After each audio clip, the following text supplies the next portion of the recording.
Olá, Oi, tudo bom? tudo bem e você, Carol? Também, deixa eu ver se eu tô conseguindo aparecer. Acho que tô. Então vamos lá.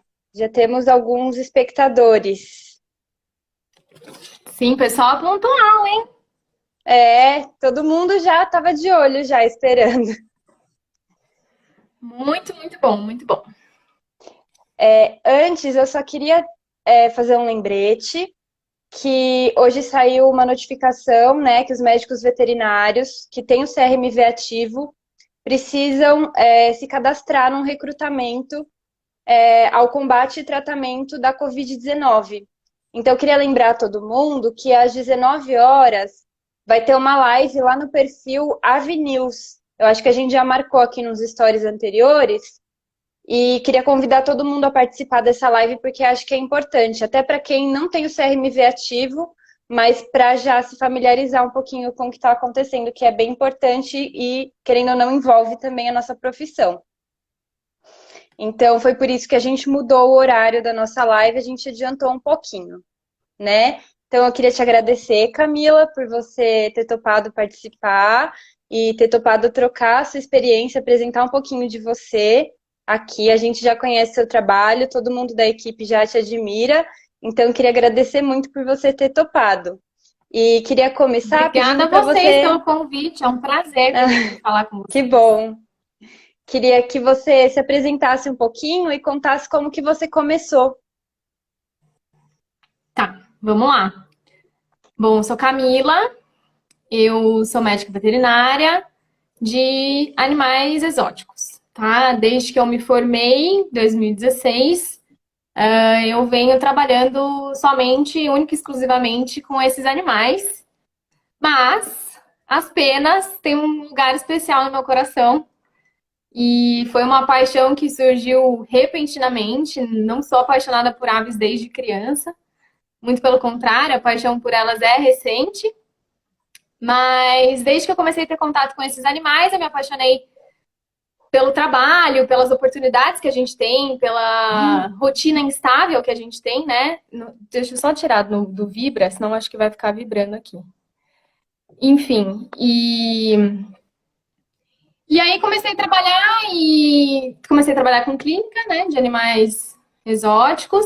E aí surgiu a oportunidade de trabalhar num criatório, tá? Não foi nada premeditado. Na verdade, a história é que esse criatório é um criatório amador, tá? De roselas. A gente tem lá bastante animais. Se eu não me engano, a gente está com 43 animais agora. Mas essa pessoa, né, o dono do criatório, tem dois papagaios do Congo. Na época ele tinha três. E essa papagaia do Congo veio a ficar doente e chegou até mim.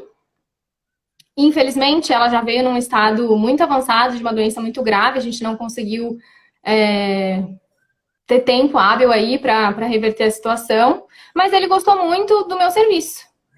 E me chamou para ir até lá, para conhecer.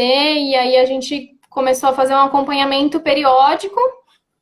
Se eu não me engano, isso foi setembro de 2016, tá? E desde então, eu tô lá trabalhando com ele. E, assim, é um desafio, é muito diferente da clínica, né? A gente tem aí Uhum. várias vertentes. E trabalhar com população é um trabalho diferente do que a gente trabalhar com indivíduo, que é o que a gente faz no criatório, né? Tá. E então, desde então, tô lá. Eu vou uma vez por semana, não vou mais do que isso. Até porque a gente tem um tratador lá e esse tratador foi capacitado para poder trabalhar da melhor maneira possível e, enfim, eu confio nele, dono do criatório também confia nele, que a gente tem que trabalhar em conjunto. A gente não trabalha sozinho e eu não sou melhor que ele não é melhor que eu, a gente trabalha junto mesmo, tá? A gente Com troca mensagem todo certeza. dia, troca fotos todo dia, a gente tem que ter um relacionamento bem próximo. E aí foi Tá. assim que eu comecei, foi bem no susto. E aí, depois disso, já surgiu a oportunidade de dar consultorias para outros criatórios maiores, mas foram pontos bem específicos. Foram em momentos de um maior desafio desses dois criadores que eu pude ajudá-los. Um deles acho que tem por volta de 500 aves, é bem grande. E foi proposto também para ele fazer um acompanhamento periódico, mas criador é um pouquinho complicado. E no fim eu fiquei só com esse criador mesmo. E aí foi Tá. assim, gente. Então, você é médica veterinária responsável, né, desse criatório e responsável Isso. técnica. Os criatórios, eles precisam de um responsável técnico para poder funcionar e comercializar esses animais? O que acontece é assim, lá no criatório, a gente não é criatório comercial, tá? A gente é Tá, um criatório amador de ave exótica, de roselas, e a gente não tem por finalidade comercializar esses animais. Então, a gente não faz a venda desses animais. Esses animais são cadastrados, têm anilha, enfim. Mas como a gente não tem finalidade de criação e a gente não tem um volume grande de aves, a gente não faz toda essa parte burocrática que envolveria dentro de um criatório comercial, tá? Então, tá, não é necessário lá um responsável técnico. Eu faço todo o suporte que precisa, enfim. Mas eu não sou contratada como responsável técnico, eu sou mesmo contratada como veterinária, tá? tá. Justamente por ser assim, ele cria porque ele gosta, tá? O dono do criatório cria no quintal da casa dele, justamente porque ele gosta. E ele dá esses animais, ou ele vende esses animais por um preço de custo mesmo, para pessoas que vão cuidar melhor que ele. Se não for Tá, é assim, como ele um não hobby. aceita. Que Exato. ótimo. Se não for assim, ele não aceita. Se for assim, ele prefere deixar lá. A gente teve um momento aí no ano passado de superlotação do criatório. A gente tem um espaço pequeno, Uhum. então a gente teve um momento de superlotação. A gente teve muita briga, muito acidente, justamente porque a gente não cabe mais lá. E aí a gente teve que destinar um pouco desses animais, doar para pessoas que cuidariam, e foi todo um critério elaborado pelo dono do criatório mesmo, porque é a paixão dele. Tá bom, é legal, porque Entendeu? quando a gente vê essas criações amadoras, até algumas com fins comerciais, né? A gente não vê todo esse cuidado, e é bom saber que tem pessoas É, que estão fazendo esse trabalho. eu acho que assim, eu sou muito grata de poder acompanhar esse criatório. Eu gosto muito da maneira que ele trabalha. Eu sei que é um privilégio trabalhar com pessoas assim. E ele é exceção. O criador, na verdade, visa maior quantidade de filhotes em menor quantidade de tempo. E não é isso que ele Sim, visa lá, tá? É muito, muito, muito, muito diferente. Os outros criatórios que eu pude dar essa consultoria é um pensamento completamente diferente, é um pensamento realmente comercial, visando mesmo dinheiro, né? Não tem como ser outra coisa. E eu sou muito privilegiada de poder trabalhar com ele dessa forma. que bom. Então, algumas pessoas já mandaram pergunta, né? Que a gente já abriu desde segunda-feira, a gente já Sim. abriu as perguntas.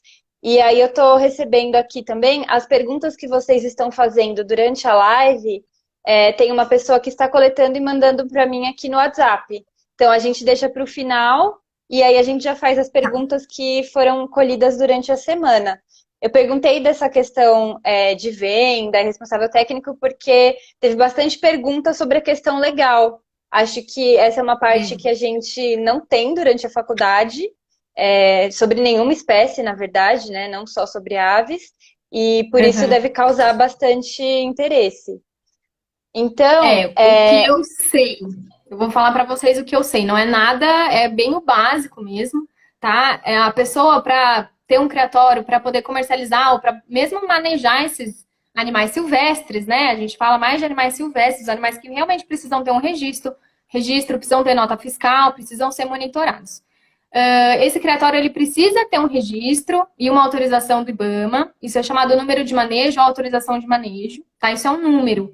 Com esse número, você consegue fazer a movimentação inteira dentro do Cisfauna e você tem que sim prestar satisfação, falando quantos animais nasceram, quantos animais morreram, quantos animais foram vendidos, quantos animais foram trocados, quantos animais fugiram. Tem que fazer toda essa movimentação dentro do Cisfauna, isso cabe ao médico veterinário fazer. Tá? E aí, quando é feita a venda de um animal, você precisa desse número de manejo para poder emitir a nota fiscal. E nessa nota fiscal, você tem que colocar junto o número da anilha, quem são os pais, de onde vieram os pais, da onde veio esse animal, tá? E aí, a partir do momento que a pessoa recebe esse animal, é feito o atestado de origem, para a gente saber da onde veio esse animal. Então, a nota fiscal sem o atestado de origem não tem valor e o inverso também é verdadeiro, tá? O atestado de origem sem a nota fiscal também, como a gente não consegue rastrear o animal, a gente entende que aquele animal não tem uma procedência legal, digamos assim. Então, é isso que eu sei, é bem o básico, mas essa movimentação, essa burocracia, ela é feita, sim, pelo responsável técnico do local, que cabe ao médico veterinário fazer toda essa transação. E falando de fiscalização também, é feito mediante esse número de manejo, né, essa autorização de manejo. E aí os órgãos responsáveis fazem a fiscalização de higiene, quanto a tamanho de recinto, se está adequado, se não está, o número de animais, se esse plantel aumentou, porque aumentou, se diminuiu, porque diminuiu, onde é que estão todas as saídas e entradas de bichos que, enfim, foram destinados ou foram recebidos. Então, toda essa burocracia impacta diretamente no trabalho do médico veterinário, tá? Eu não faço essa parte, mas é uma parte que assim, é de extrema importância e gera realmente muita dúvida, porque a gente não aprende sobre isso, a gente não sabe quais animais precisam realmente dessa atenção, de nota, sem nota, enfim. E a gente precisa prestar bastante atenção nisso, né? Porque a gente sabe que o tráfico é cada vez pior e tem muitas... É até complicado falar isso, mas tem muita gente que vende, por exemplo, com nota fiscal, mas quem não tem atestado de origem, enfim, isso acaba perdendo a validade. E a gente tem que tomar bastante cuidado. Infelizmente, acho que o Brasil ainda está caminhando, né, nessa questão legal e de fiscalização. Às vezes o próprio pessoal que trabalha com isso não entende direito da lei e como que funciona. Tem muita brecha, então acho que quem for trabalhar com essa parte tem que dedicar um tempinho para estudar tudo isso, porque vai fazer diferença. E, se eu não me engano, tem consultorias para isso, tá? Tem gente que só trabalha com isso. Então, se um criatório, enfim, precisa aí de uma consultoria para saber como desenrola toda essa parte burocrática, ou o médico veterinário, o responsável desse criatório quer saber como é que funciona toda essa parte burocrática, existem consultorias para isso. Tá bom. Então, acho que a galera tá anotando as dicas, né? Deixa eu só ver aqui. A gente está recebendo bastante pergunta. O pessoal que está fazendo a pergunta, fica na live até o final, que a gente vai responder as que estão rolando agora no final. Aí a primeira pergunta que a gente recebeu é se você tem alguma dica para quem quer trabalhar nessa área. Gente, estudar muito, estudar sempre e ir se enfiando aí, agarrando as oportunidades, tá? Às vezes uma oportunidade, ela não vem ali escancarada, a gente precisa criar a oportunidade, ter o maior número de contatos possível, conhecer as pessoas, falando aí de alunos, né, de pessoas de formação, fazer muito estágio, fazer um estágio assim, com o intuito de aprender mesmo, tá? Seja um bom profissional, esse meio é um ovo, todo mundo conhece todo mundo. E a gente precisa se ajudar, a gente precisa se conhecer, a gente precisa trabalhar junto. Então, quem quer trabalhar nessa área, enche o saco de quem já trabalha nessa área, descobre quem trabalha, com o que você quer trabalhar, acompanha a rotina dessa pessoa, vê se é isso mesmo que você quer, porque às vezes você pensa que é uma coisa e na verdade não é o que você está pensando. Então, se eu puder dar uma dica, vai atrás, entenda realmente como é a rotina daquilo que você pensa e gostaria de fazer e agarre as oportunidades, né? Às vezes tem gente que fala assim, mas aqui onde eu moro não tem lugar para fazer estágio com silvestre, com exótico. Eu não fiz nenhum estágio na minha cidade. Eu sei que às vezes tem o desafio financeiro, que é realmente um desafio, né? Trava um pouquinho as pessoas, mas às vezes com o esforço que a gente consegue fazer, morando com outra pessoa, dividindo aluguel, enfim, a gente consegue dar um jeito, dar a volta por cima ou arranjar uma bolsa. Eu fiz estágio muito tempo, foi quase um ano fora do país, porque eu consegui uma bolsa. Eu queria muito fazer intercâmbio, eu queria muito trabalhar fora, e é muito caro. E eu fui atrás e consegui uma bolsa e consegui. Então, crie também as próprias oportunidades, né? Faz um esforcinho que vai valer a pena. Garanto pra vocês. Eu acho que hoje você deve perceber, da época que você se formou até agora, que as oportunidades cresceram muito, né? de Com estágio, certeza. grupo de estudo, cursos. Acho que na parte de animais silvestres, em toda a área, mas acho que na parte de silvestres foi crescendo ainda mais, né? E quem está se E interessando vai por essa crescer área muito ainda. agora, vai. Acho que a gente vai chegar, a gente já está no nível bem avançado, mas eu acho que a gente vai chegar num nível de excelência muito legal. Então, quem está começando agora tem muita oportunidade É. de aprender, de correr atrás. Às vezes não consegue fazer um estágio, mas tem muitos grupos de estudo que dão palestras de graça, Sim. dão aula prática de graça. Então, tudo isso é muito importante. E também agora tem a internet, né, que aproxima muito todo mundo e a gente tem bastante conteúdo bem legal também rolando. Com certeza. Então, gente, é só correr atrás, fazer um esforço, vai valer a pena, garanto. Depois vocês vão se arrepender de não ter feito mais esforço. Aí, a próxima pergunta é: qual o equipamento básico para quem vai trabalhar nessa área? Na área do criatório, o básico é o que você tem que ter na clínica para um atendimento de emergência, assim, né? Para, enfim, um animal se machucou, teve uma briga, como é que você faz para lidar com aquilo? Levando em consideração o manejo diário, você precisa ter uma, assim, levando em consideração que você não vai estar lá todo dia, no criatório todo dia, para ver realmente o que está acontecendo, você precisa de uma pessoa, você precisa capacitar essa pessoa para que ela consiga ser as suas mãos, seus olhos, seu tudo ali no dia a dia. Tá? Então a gente precisa se informar muito. Eu acho que a gente precisa entender como é que funciona a medicina populacional para conseguir capacitar uma pessoa que consiga estar ali no dia a dia lidando com aquilo para poder te reportar, né? E é o que eu falei, eu não sou melhor que o tratador que está lá todo dia, porque é ele que está lá todo dia, eu dependo dele para o meu trabalho funcionar. Então, que material precisa, eu acho que não é muito material, é mais saber como ter ali a rotina de prevenção, a rotina de medicina populacional, saber como é que vai ser manejo diário mesmo, tá? É mais, eu acho que intelecto do que equipamento. O equipamento que você vai precisar ter é o equipamento que você faria num atendimento a domicílio, caso tenha alguma emergência ou não, tá? Fora isso, é cabeça mesmo. Como é a rotina e as principais necessidades desses animais do criatório que você presta assistência? Tá, a rotina é assim, como eu falei, eu vou lá uma vez por semana. Desde que eu tô lá, a gente já trocou 3 vezes de tratador.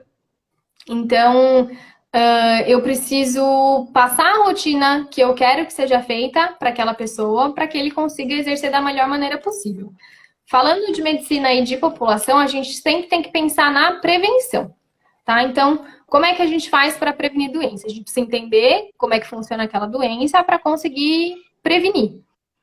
E eu acho que os pontos chaves do dia a dia ali, do manejo diário do criatório é higiene, tá? A gente precisa de uma higiene muito intensa, uma higiene diária, uma higiene que seja efetiva, tá? A gente entender como é que funciona o fluxograma desse criatório, no sentido de não, para evitar contaminação cruzada, para a gente não ter possíveis vetores que podem transmitir doenças e acabarem aí com toda a sua higiene, né? A gente precisa entender que você não vai primeiro mexer ali com as fezes para depois cortar a fruta dos animais, por exemplo. A gente precisa ter uma ordem para fazer isso. E o terceiro pilar aí do dia a dia e do manejo é a alimentação. A gente precisa pegar firme aí na alimentação. Lá no criatório a gente tem um cardápio diário do que é oferecido para os animais, a quantidade que é oferecida, o número de coxos no recinto, o número de bebedouros no recinto. A gente tem tudo porcionado direitinho para não se causar também uma deficiência nutricional que possa facilitar uma doença aí a se manifestar. Tá? Então, acho que são Tá. essas 3 principais coisas na rotina que a gente tem que prestar atenção. Eu acho que fizeram um Eu acho comentário que agora é bem isso. interessante aqui, que acredito que os atendimentos a criatório sejam mais preventivos do que curativos. Acho que essa é uma É isso verdade, mesmo. né? É isso mesmo. A gente tem que trabalhar com a prevenção, porque imagina, eu trabalho com um plantel de 40, 43 indivíduos. É pequeno, né? Mas você imagina você ter um surto num criatório de 500 aves. É muito complicado, sem contar que tem animais que têm um valor agregado muito alto, tem animais que valem aí 20, 30, 40, 50 mil reais. Se a gente não trabalhar com a prevenção, a gente acaba tendo prejuízos, assim, inimagináveis, de verdade. E a gente precisa tomar muito cuidado com animais recém-chegados. Isso acontece demais. Eu vi que alguém colocou aqui a respeito da quarentena. Da A gente quarentena. está de quarentena e agora a gente consegue fazer uma analogia e entender melhor a importância disso.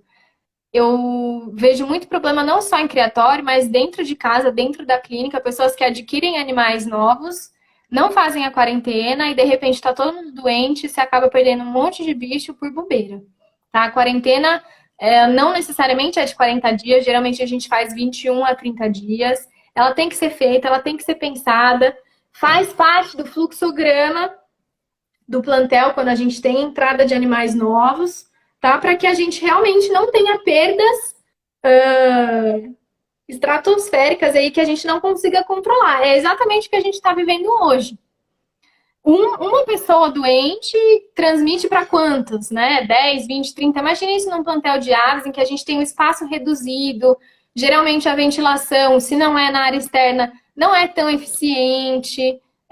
A gente tem que prestar atenção com inúmeras coisas, tá? Às vezes a quarentena, mas pra quê? Besteira. Não é besteira.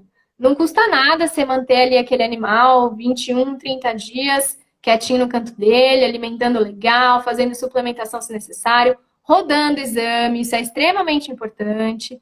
Faz exame, mesmo que o animal já venha ali com um atestado de saúde, eu não confio. Não fui eu que coletei o material biológico, eu não sei como foi armazenado, eu não sei que laboratório rodou, eu não sei se a pessoa coletou a amostra biológica daquele animal mesmo ou não. Né? Vem um laudo lá para você da anilha XYZ que tá falando que tá tudo bem com ele, que não tem nenhuma bactéria, nenhum vírus, nenhum parasita. Quem me garante que ele fez exame de uma amostra biológica daquele animal? Ninguém. Tá. Acho que Então, também. roda o exame de novo, faz quarentena, faça uma suplementação se necessário, observe esses animais, tenha uma pessoa para cuidar disso. E se não for possível, oriente o tratador a tratar primeiro os animais que já estão no plantel, para depois trocar de roupa e tratar os animais que estão de quarentena. Isso é Tá. extremamente importante também. A gente ter esse controle para não ter a contaminação cruzada, como eu falei. Não adianta nada o tratador cuidar primeiro dos animais que estão em quarentena e depois cuidar dos animais que a gente sabe que estão saudáveis. A gente acabou de botar a quarentena, jogar no lixo a quarentena. Acho que também volta um pouco com o que você falou da procedência, né? Às vezes, mesmo com a quarentena, a gente pode ter alguma intercorrência e a gente precisa contactar a origem desse animal para poder saber de fato o que Exato. aconteceu. Então, eu acho que essa parte da quarentena acho que é uma das mais importantes, né? Que a gente tem que também deixar bem claro para o pessoal. Que hoje É está muito, sendo muito bem importante. menosprezada na própria situação que a gente está vivendo, né? Infelizmente. É uma analogia que a gente tem que fazer de que se a gente impede a, a ida para frente, né, daquele vírus, daquela bactéria, daquele protozoário, enfim, a gente corta ali o ciclo, trate esse animal se ele está doente, rode exame. Às vezes é um animal que porta, mas está assintomático. E aí você vai lá fazer um exame e vem lá uma clamídia, por exemplo. E Sim. uma coisa também que eu não entendo, que criador faz muito. Graças a Deus, lá no criatório a gente não faz isso, porque, enfim, o manejo que eu adoto, a gente não faz medicação preventiva, tá? Eu já fui em outros criatórios em que o pessoal fala assim, uma vez por ano eu dou ali uma doxiciclina por 40 dias para prevenir clamídia. Prevenir o quê, querido? Você não está prevenindo, você está dando um antibiótico, você está bombardeando o rim desse animal à toa. Roda um exame, sabe? Às vezes o preço sai elas por elas, porque exame não é barato. A gente sabe que é caro, mas o que custa para um criador rodar um exame de, sei lá, 5 mil reais, se ele vai ter um filhote saudável e que tem um valor agregado enorme? Muito mais do que É. isso, É o barato que né? sai Não tem caro, porquê. né? E a gente acaba criando resistência, né? A gente acaba É. usando medicação sem critério, e aí o dia que você precisar dessa medicação, você já criou a resistência, você já criou uma bactéria que não vai mais funcionar usando aquela medicação. E não é só para clamídia. Eu dei o exemplo da clamídia, Mas, assim, tem criatório que faz vermifugação preventiva, que faz banho com medicação contra piolho. Sabe, é muito melhor você ter o controle, é muito melhor você se munir com o exame, ter atestado de exame, do que ficar fazendo medicação preventiva. Tá? Isso não é É. legal, não é legal. Eu acho que principalmente essas pessoas que criam amadoramente e aqui no interior é muito assim, né? Você vai na casa de ração e aí você tem passeriforme, então já bota na água 5 gotinhas e aí fica É, aquilo como se fosse, nossa, um elixir dos deuses, né?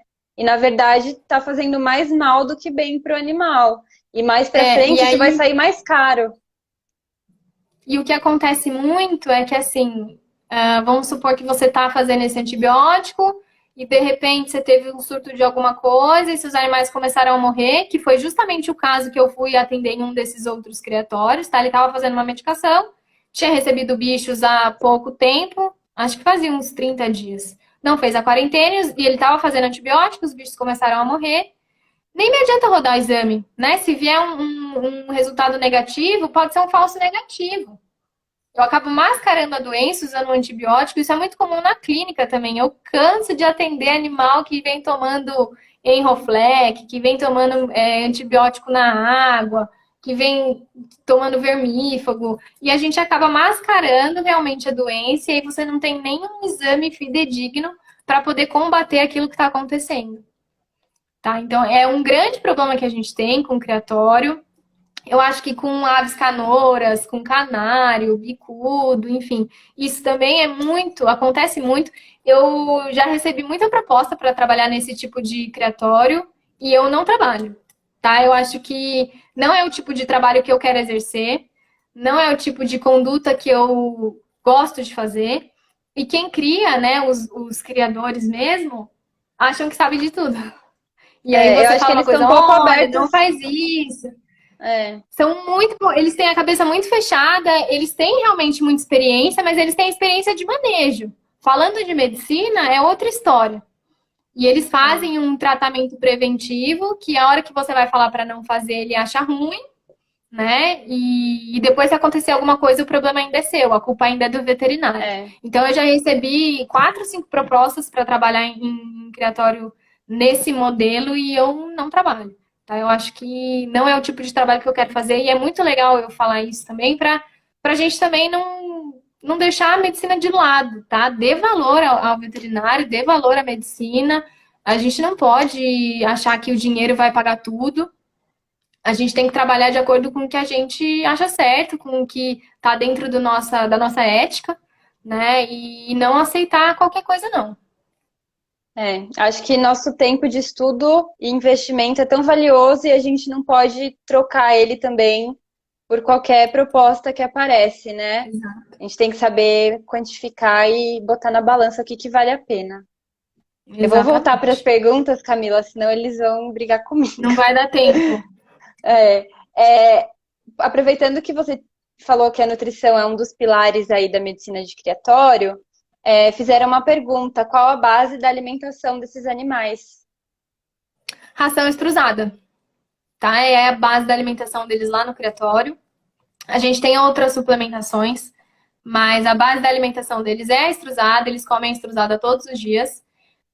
2 vezes por semana a gente oferece a farinhada, e nos outros 3 dias da semana, dependendo de como é que tá o score corporal, como é que tá peso, como é que estão os animais, a gente oferece a semente, a mistura de semente, que vem de boa procedência, tá? Eu sempre falo, não sou 100% contra a semente, é difícil a gente falar isso para proprietário, porque eles não respeitam, mas como lá eu consigo ter o controle do quanto eles consomem, a gente entra com semente sim. São animais que têm viveiros muito grandes, que têm capacidade de voo e que gastam bastante caloria. E fora isso, frutas, verduras e legumes todos os dias.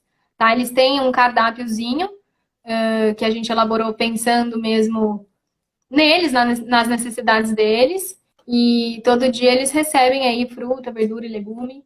E aí, quando não está em época de reprodução, né? Quando a gente consegue entrar mais dentro dos viveiros, a gente oferece esses alimentos em forma de enriquecimento ambiental. Então, Tá. coloca Enfim, Rosela gosta bastante de comer no chão, então a gente pode colocar em bandejas no chão, a gente coloca pendurado, a gente coloca a fruta inteira para eles comerem, a gente esconde. Eu gostaria que fosse melhor o nosso enriquecimento ambiental, isso é uma coisa que a gente tem que levar em consideração também. Mas a gente faz o que está dentro do nosso alcance, a gente está cada dia tentando melhorar isso, até porque, junto com as Roselas, a gente tem um casal de Congo, e são animais que a gente sabe extremamente inteligentes, que precisam sim de atividade, que precisam sim gastar o tempo fazendo alguma coisa e não só existindo ali dentro daquele viveiro. Tá. Uma pergunta minha também relacionada, que eu acho que é interessante falar.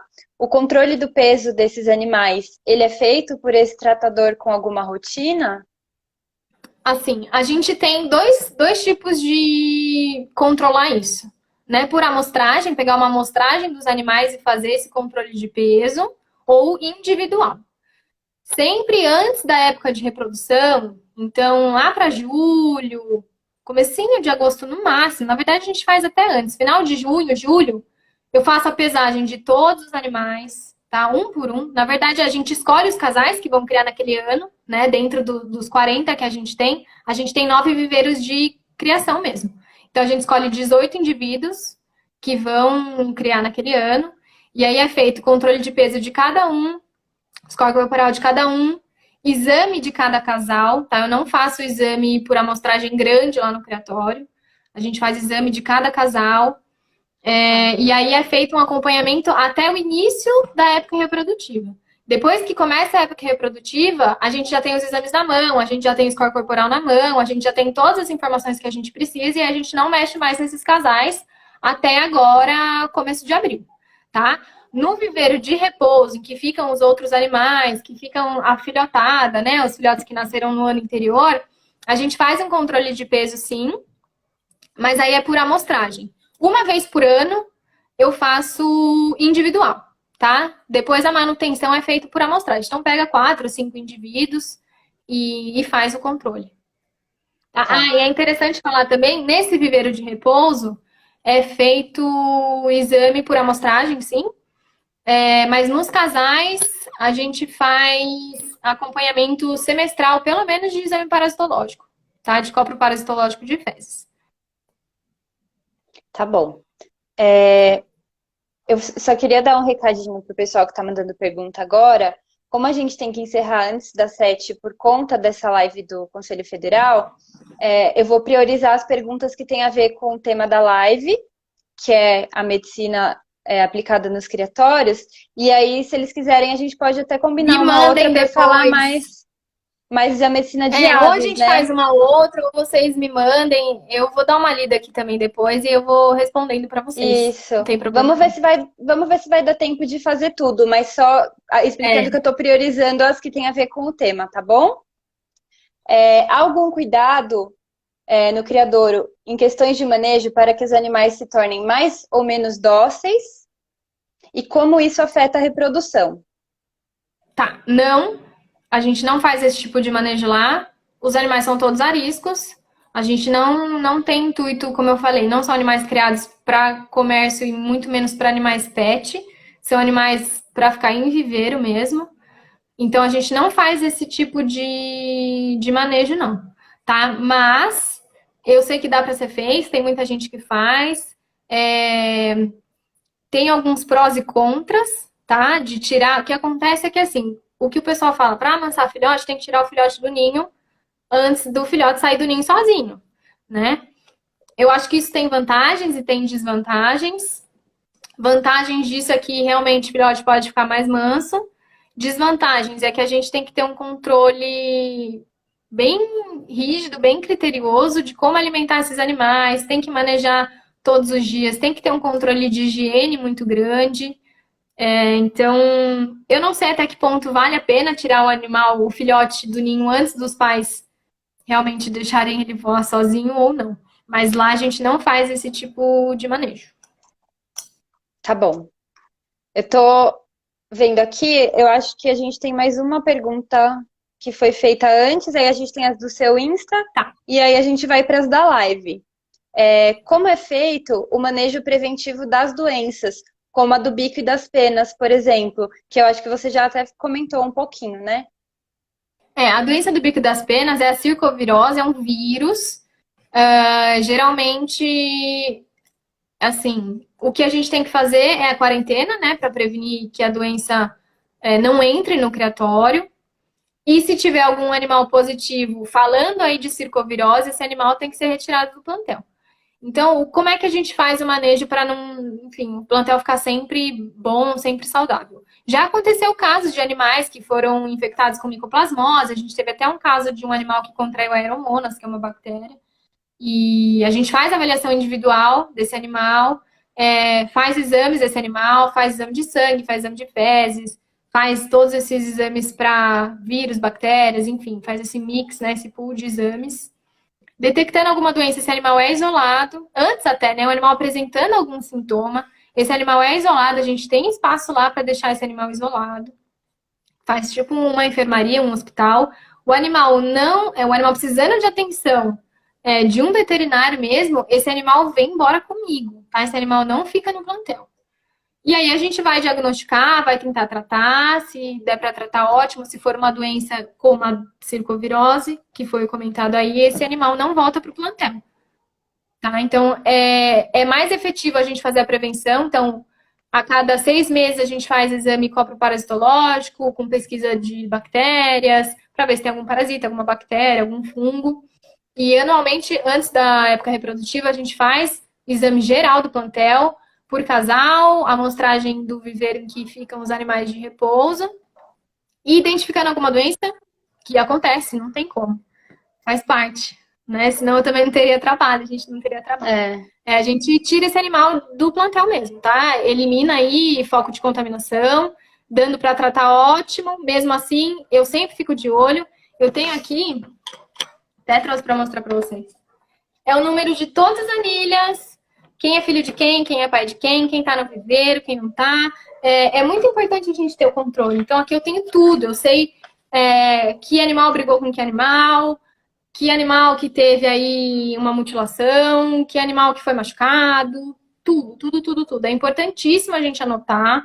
Tenha um controle para a gente não se perder. E quando a gente fala de população, a gente acaba, você não consegue guardar tudo na cabeça. É muito bicho.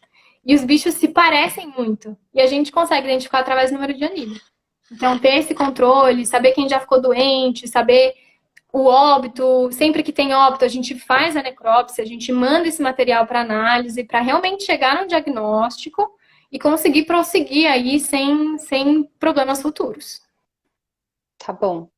Ainda nesse assunto, eles perguntaram se é válido, quando você tem um teste positivo, repetir o exame em outros 2 laboratórios. Depende. Se você está suspeitando que você rodou lá um exame para X e veio negativo, mas pela clínica do animal você ainda suspeita daquilo, eu não espero o resultado de exame para começar o tratamento, porque isso demora, a gente pode perder o animal nesse meio tempo. É válido testar em outro laboratório se você realmente suspeita daquilo, mas aí a gente cai naquele outro problema de que se eu já comecei um tratamento, antes de voltar o resultado do exame, pode ser que essa minha amostra biológica futura não seja tão fidedigna, tá? Então, é o que eu falei, se você já tem um atestado de que tá tudo bem, mas o animal é recém-adquirido, sim, faça de novo. Colete você a amostra desse animal e mande rodar. Mas se é um animal do plantel e o animal já está em tratamento, aí não justifica você fazer o exame de novo, tá? Em casos, não falando de doença, aí falando de sexagem, já aconteceu da gente mandar a amostra para um laboratório e vir lá que o animal é macho e o animal tem comportamento de fêmea, e aí a gente manda rodar em outro laboratório e realmente vem fêmea. Já aconteceu, tá? Então, a gente tem que pensar se vale a pena gastar dinheiro de novo com um exame que você sabe que você não vai poder confiar ou não. Tá. Então, voltando no assunto da quarentena e no geral dos criatórios, eles estão perguntando se você utiliza algum tipo de enriquecimento ambiental, que você já deu uma introdução aí, e se na quarentena você aplica alguma medida para reduzir o estresse? Olha, assim, medida para diminuir o estresse na quarentena depende muito de onde é feita essa quarentena, tá? Se o animal realmente fica muito confinado num espaço muito pequeno, aí tudo bem você fornecer um enriquecimento ambiental. Não é o caso que a gente tem lá no criatório, tá? Mas é sempre válido, gente. Falando de psitacídeo, eles têm uma capacidade cognitiva muito grande. E aí a gente pensa na gente em quarentena, né? Se a gente estivesse dentro de casa, sem internet, sem nada para fazer, a gente ia arrancar cabelo. Ninguém aguenta. Então, sim, se você tiver tempo, se você tiver disponibilidade, por que não? Tá? É um animal que está ali para observação, não tem problema nenhum. Tá. Eu acho que E tinha se outra parte da pergunta que eu não respondi, né? Não, era isso mesmo. Se você usa Tá. enriquecimento ambiental para os animais do plantel e se Do faz plantel, alguma sim. medida Do plantel, do sim. E plantel, da eles quarentena recebem. eu nunca precisei, mas nunca é demais enriquecimento ambiental. Desde que seja bem feito, né? A gente também Exato. não pode sobrecarregar o É. animal. E se você usa algum software para controle ou a sua planilha já fica pronta? Não tenho software, eu sou uma negação para tecnologia. Assim, gente, para essa planilha sair, é uma planilha de Excel, tá? Normal. Eu faço no papel antes, acreditem se quiser. Até porque lá a campo eu só tenho papel e caneta. Então eu vou fazendo a campo, a planilha direitinho, depois chego e jogo no computador. Hoje em dia essa planilha já fica montada, eu só vou fazendo as alterações que eu preciso fazer, tá? Mas para quem quiser saber o que eu tenho aqui na anilha, eu tenho o nome do animal, que tem animais lá que tem nome, ou padrão, né? Padrão de cor, pra gente bater o olho, pelo menos já ter uma primeira triagem. Tem o número da anilha, tem a espécie, né? O nome científico. Tem o ano de nascimento, tem o sexo, se é macho ou se é fêmea, tem o número da anilha da mãe e o número da anilha do pai, tá? Não é nada muito. Não sei se vai dar pra ver. Não é nada muito elaborado. Eu não sei nem se existe um software para isso, se não existir, é uma boa ideia para alguém que queira fazer, tá? É A como se gente tem que ter fosse uma noção. online, né? Seria bem legal se tivesse um online, como a gente tem hoje prontuário online, Sim. né? Seria bem Deve legal. ter, viu? Eu acho que deve ter. Mas eu Para não quem trabalha funciono. com Para mim é grandes, papel, caneta. Eu até tenho. Hã? para quem trabalha com produção, eu acho que eles já devem usar, né? Ah, com Software. certeza. Para quem trabalha com produção deve ter. Mas você sabe que quando eu fiquei um tempo no zoológico, não tinha nenhum software, era papel e caneta. Eu tenho aqui escrito, ó, peso de bicho que estava doente, acompanhamento de peso. Eu sou do papel e da caneta, não adianta. Eu acho que não É, tem coisa melhor. Você consegue rabiscar, riscar, enfim. Funciona para eu mim. também acho. E se acontecer alguma coisa, pagar tudo, pelo menos você sempre vai ter aquilo ali, né? A Com internet a certeza. gente ainda tem que desconfiar um pouquinho. Com certeza. Eu tenho os dois. Eu tenho o papel e caneta e aí eu acabo tirando uma foto e jogando isso para o sistema. Mas a planilha mesmo é Excel normal, não é software, não. Tá. Eu acho que das perguntas em relação ao tema já foram todas. Você gostaria de falar mais alguma coisa? Ou a gente pode passar? Porque aí tem algumas pessoas perguntando mais sobre você e sobre a sua rotina mesmo. Pode fazer as perguntas, vamos ver, vamos responder o máximo que a gente conseguir. Então, perguntaram se você fez alguma especialização para trabalhar com aves. Não, eu faço pós agora, tá? Eu comecei a trabalhar em 2016, eu comecei a ter contato com esses bichos fazendo estágio mesmo.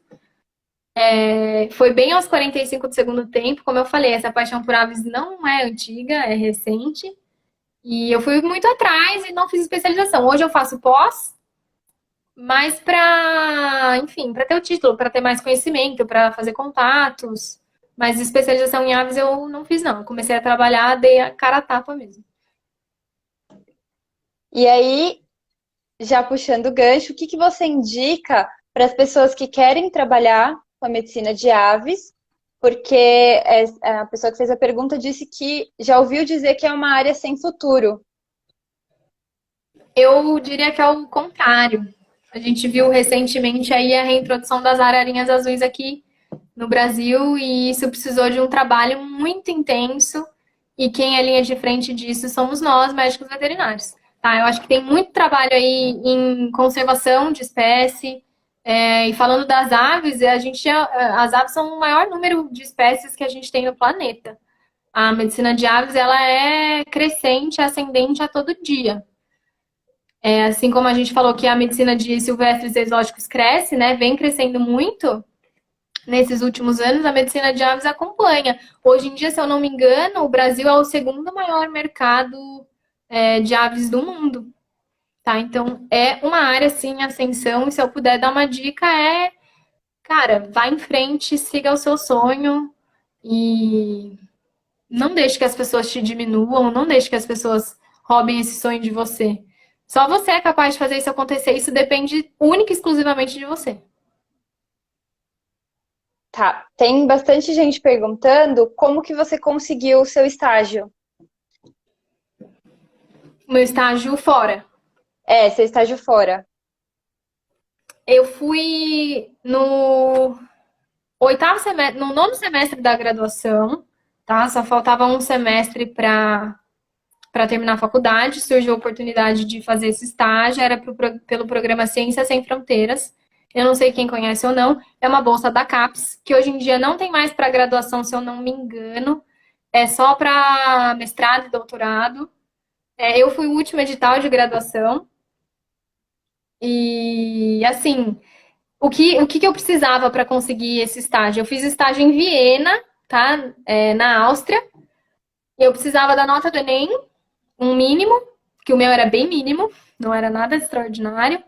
Eu precisava das notas da faculdade, que aí sim eu precisava de boas notas, eu tinha boas notas, eu tinha bom comprometimento, e precisava de uma proficiência na língua do país. Tá? Foi assim que eu consegui. Eu sei que tem inúmeras bolsas, tem bolsa, se eu não me engano, do Bradesco, tem faculdades que têm convênio com outras faculdades no exterior, tem, enfim, muitas, muitas, muitas bolsas. Tem que ir atrás. Na época eu quis muito fazer estágio fora. Eu queria, na verdade, ir para Cornell University, nos Estados Unidos, e era muito caro, ficar um mês lá era, sei lá, 50 mil reais, e inviável. E eu fui atrás de bolsa, fui indo e descobri essa do Ciências Sem Fronteiras. E passei no processo seletivo. Tudo tem processo seletivo, mas eu, inclusive, não botava fé em mim mesma. O dia que saiu o resultado do edital, eu não abri. E eu fiquei sabendo que eu passei porque me adicionaram num grupo do Facebook escrito lá Ciências Sem Fronteiras Áustria. Foi assim que eu descobri. Eu nem abri o edital porque eu tinha certeza que eu não ia passar. Tá? Então a gente, enfim, às vezes não confia na nossa capacidade e a gente pode o que a gente quer. A gente só tem que ir atrás e batalhar por isso. Com certeza. Só fazendo um PS, para quem quer fazer na Itália o estágio, eu tive pesquisando há um tempo atrás, infelizmente a gente foi tomado por essa onda de coronavírus, mas tem o Master, que ele vem como um mestrado aqui pelo Brasil, e tem algumas bolsas também. Então é só procurar jogar lá em italiano, né, no Google, Master com animais silvestres, e aí ele aparece vários programas que estão tendo, e a maioria deles são bolsas, né? Porque Portugal lá, mais do que aqui, eles incentivam. Tem bastante e Portugal, incentivo aí para você essa já tem a área. vantagem que é a mesma língua. Ir para Portugal. Tem vários hospitais, eu na época procurei também para ir para Portugal. Tem muitos hospitais e assim, às vezes a gente não nem tenta, né? Tenta, manda um e-mail, manda seu currículo, fala que você quer e vê se você consegue, por que não? Deixa eu ver aqui que mais. Eles pediram para perguntar se você indica e se você gosta do uso de medicação na água do bebedouro. Medicação, não. Suplementação, depende da suplementação. Mas medicação, quem me garante? Assim, falando em medicina populacional, às vezes é o único jeito que a gente tem de fazer, tá? E a gente tem que criar medidas e garantir que o animal beba água. Por exemplo, recentemente eu precisei fazer uma medicação na água lá no criatório. O que eu fiz? A gente suspende fruta, verdura e legume, porque tem uma grande quantidade de água, sacia mais o animal toma menos água. Então, quando eu precisei fazer, a gente faz um manejo para que o animal ingira mais água, tá? Mas eu não gosto, eu faço quando não dá. E dependendo da população que você precisa fazer isso, vamos supor, se é uma população de 20 indivíduos, faz individual. Você vai garantir o Tá, sucesso do tratamento. tá bom. Eu acho que a gente tem mais uma pergunta, que é a última. Acho que a gente conseguiu responder tudo. De qualquer forma, eu vou te fazer essa última pergunta. Aí, se alguém tiver mais alguma dúvida for surgindo, a gente pode tentar marcar de novo. Ou eu sei que você está sempre aberta a tirar dúvida. É, então, acho que o pessoal pode ir até você, se quiser vir até a gente também. A gente sempre está respondendo as mensagens diretas. Então, se vocês tiverem mais alguma dúvida aí durante esse bate-papo, guardem, que aí ou a Camila ou vocês mandam pra gente, a Escrevam para a gente. Saruê, a gente responde. Com o maior É só prazer. porque a gente vai precisar encerrar por conta da live do conselho que logo logo vai começar. A última pergunta, então, foi como você faz para calcular a ingestão de alimento de cada animal? Assim, como eu fiz para calcular lá? A gente começou a oferecer uma quantidade X e via se sobrava mais ou sobrava menos. Tá? Como a gente tem baias em que eu consigo manter um casal, eu consegui realmente identificar a ingestão por indivíduo. Porque eu pesava a quantidade de ração que eu colocava lá, no final do dia o tratador pesava o quanto sobrou, e eu fazia a conta, a gente fez isso por 2 meses, se eu não me engano, tá? Para realmente ter uma média e saber quanto o animal come. E aí eu fiz a multiplicação. No viveiro em que ficam mais animais, eu sabia que lá os animais comem por volta de 8 gramas por dia. Uhum. Então a gente já tem um scoopzinho para não dar trabalho para o tratador não gosta de trabalho. Então já tem a medida direitinho. Ó, você vai botar uma colher desse e uma colher daquele, tá bom? Tá bom. Pesado, bonitinho. E aí no viveiro grande a gente tem um maior número de coxos e a gente divide essas porções dentre os coxos que a gente tem. Mas é fácil, pesa o quanto você coloca de manhã e pesa o que sobrou no fim do dia. A subtração é o que o bicho comeu. Lógico, tem um pouco de desperdício, é normal, mas a gente não pode achar que a ração que caiu no chão o bicho comeu. E sempre tem o desperdício. Eu acho que uma das artes do veterinário de animal silvestre, selvagem, pets não convencionais no geral, é ser criativo. Então a gente sempre tem que Sim, estar se adaptando ao que a gente tem, né? Acho que a gente consegue criar bastante trocando experiência e aí conseguir adaptar para o que a gente está trabalhando ali na hora, né? é isso aí. Camila, muito obrigada pela sua presença Eu que mais uma vez, agradeço. por toda a sua disponibilidade, todo o seu carinho com a gente agradece muito. Acho que o Eu pessoal que gostou agradeço. também, a gente teve boas respostas aí da galera. Que E bom. infelizmente a gente vai ter que encerrar, mas fica aqui o nosso muito obrigado em nome de toda a equipe da Saroê, não só eu falando. Todo mundo te acompanha, gosta muito do seu trabalho, gosta muito de te acompanhar. Queria pedir para quem ainda não segue a Camila, vai lá no perfil dela, seguir ela, porque diariamente tem muito conteúdo legal lá nas redes dela. Ela está ampliando aí também o conteúdo dela, compartilhando informações valiosíssimas, principalmente para quem está começando. Então, eu te agradeço muito por fazer isso. Acho que se enobrece ainda mais a nossa profissão. Então, muito obrigada por sempre estar disponível, sempre conversar com a gente e sempre ser tão solícita. Eu que agradeço o convite, o que eu puder ajudar, o que eu puder dividir o conhecimento que eu sei, que eu também ainda estou aprendendo, eu também não estou há muitos anos no mercado, eu estou aqui, tá? Então, quem tiver dúvida, pode vir perguntar, eu sou bem a favor de conhecimento, isso é bom ser compartilhado. Então, a gente está aqui para se ajudar, tá todo mundo no mesmo barco, tá todo mundo junto, a única coisa que diferencia, às vezes, uma pessoa da outra é tempo. A gente não tem como pular degrau. Então, é tempo e esforço. Tá bom? Obrigada mais uma vez pelo convite. E se tiverem outro tema, outra sugestão, tô por aqui. Acho Tá que o bom? pessoal tá mandando bastante coisa, a gente tá. Tudo que vocês estão mandando, a gente tá anotando, já tá chegando aqui um monte no WhatsApp. Só queria lembrar, Que então, legal. que amanhã a gente tem uma live com o Dr. Rafael Vieira, que a Camila já Maravilhoso! Foi meu conhece. primeiro mentor.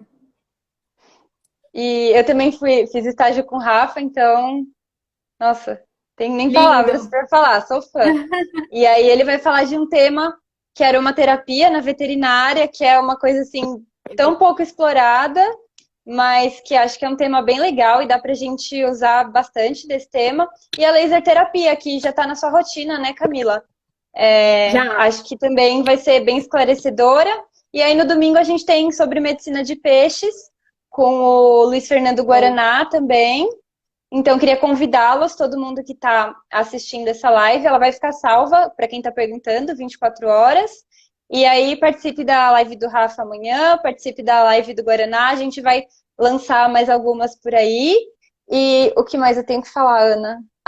E o sorteio da nossa agenda, deixa eu ver se eu consigo mostrar É aqui. muito linda essa agenda. Para, é muito Que essa linda. agenda, a Camila com certeza vai ganhar uma de presente. Ai, obrigada. Tá rolando lá no nosso feed o sorteio dessa agenda, então quem quiser ganhar, e eu não sei como que vai estar a questão dos correios, enfim, mas a gente vai fazer o possível para poder entregar isso para o ganhador o mais rápido possível. Então participem, e acho que é isso, Camila. Te agradeço muito mais uma vez. Obrigada a vocês. Muito obrigada pelo carinho. Isso não tem preço. De verdade, eu agradeço demais. Obrigada. Até a Tchau, próxima. tchau. Até. Tchau.